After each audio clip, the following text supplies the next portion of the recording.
Comment l'aviation entre dans la vie de mon père.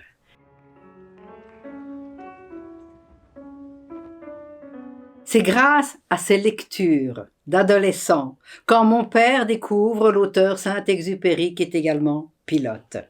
À la lecture de livres comme par exemple Vol de nuit ou Courrier Sud, mon père ne se prive pas de rêver. Un jour, peut-être, il pourrait lui aussi devenir pilote. Mais cela semble très peu probable, car il sait très très bien qu'il y a une place qui l'attend au service de la direction de la cartonnerie familiale à Bruxelles. Et il est hors de question de devenir pilote.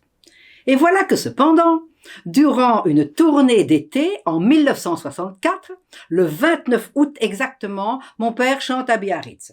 Mais il a promis de se produire le lendemain sur le podium d'RTL à Charleville.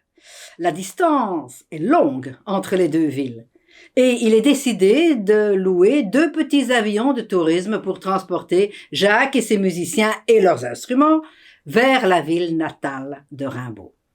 Si les musiciens sont quelque peu tétanisés par cette expérience et ce vol, en revanche, Jacques, lui, il est émerveillé, il est comme un enfant, et voilà qu'il repense à ses lectures de Saint-Exupéry.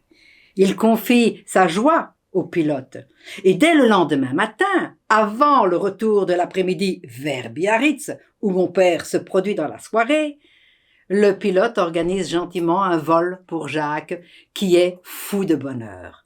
Ce pilote, il s'appelle Paul Lepance. C'est lui qui est aux commandes de ce petit avion et qui est un ancien pilote d'essai.